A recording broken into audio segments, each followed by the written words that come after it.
Moving to politics, away from COVID, in the new year, specifically on January 15th, 65 million children are going to become the victims of political grandstanding. 10 million of them will be at risk of falling back into poverty.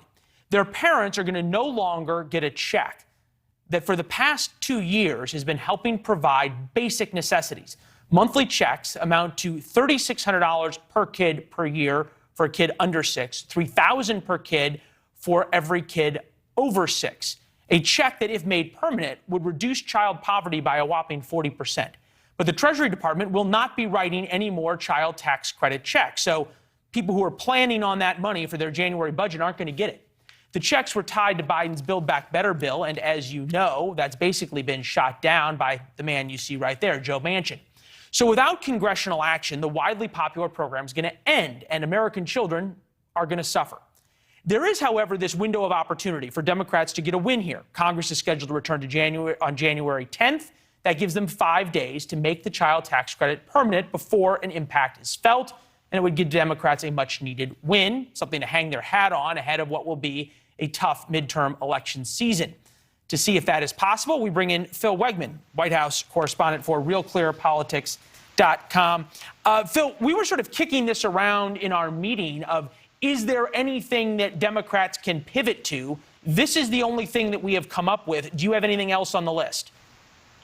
Well, Leland, I think that you nailed it when you were discussing the child tax credit, because this is the most kitchen table issue that Democrats could possibly want. I mean, this is paramount. You laid out the math. You explained how parents have come to rely on this in the past. And so rather than extending that, instead we have another episode of Joe versus Joe.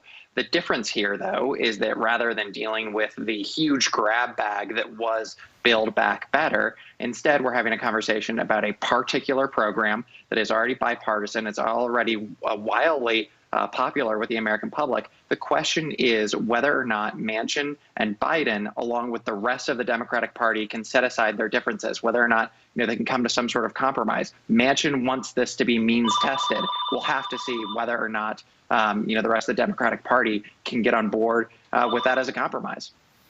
Yeah, you have to think there's two issues here, right? One, there's the Christmas conversation as everyone gathers for the holidays. There's going to be a lot of families talking about how they can make ends meet without these checks. The flip side is the administration hasn't given even anybody in the Democratic base something to hang their hat on or to celebrate over the Christmas holidays. Is that basket of bad news, that lump of coal, if you will, enough to force the unbundling of all of the issues that you talked about?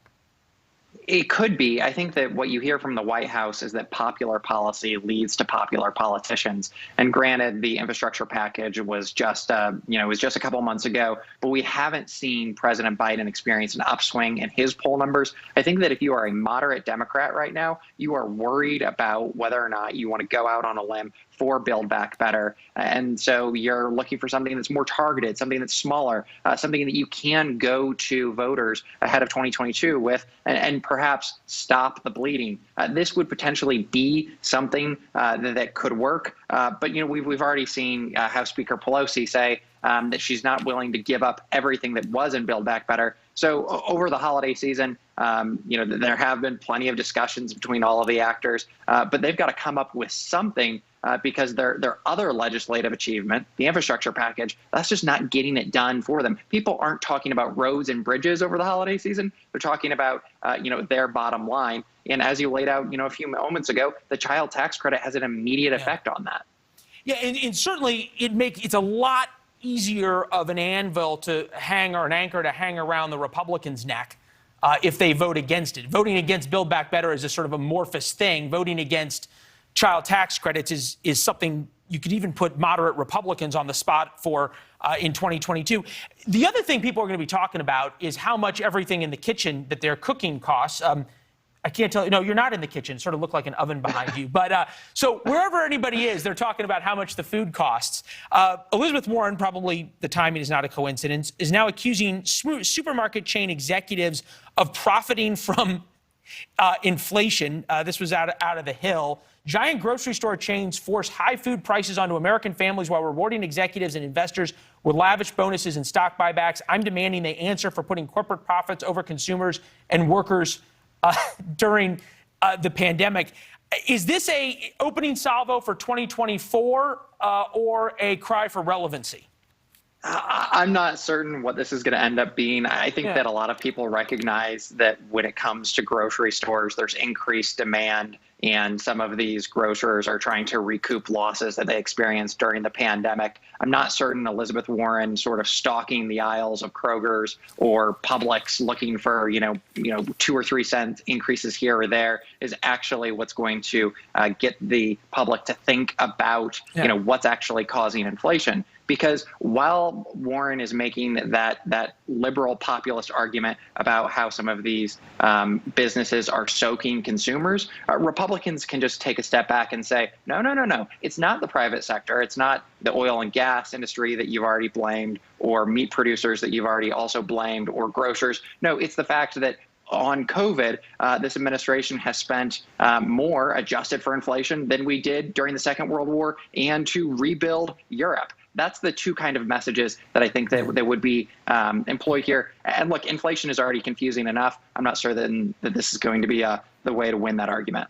Yeah, and if you think about sort of made-for-TV villains, oil executives sometimes can be made-for-TV villains. Grocery executives don't really come across that way as a made-for-TV villain, but we'll see what comes of it. Hey, Phil, it's been a great year having you on. I don't know if we're going to talk before Christmas and New Year's, but Merry Christmas, Happy New Year, and we're really looking forward to your reporting come 2022.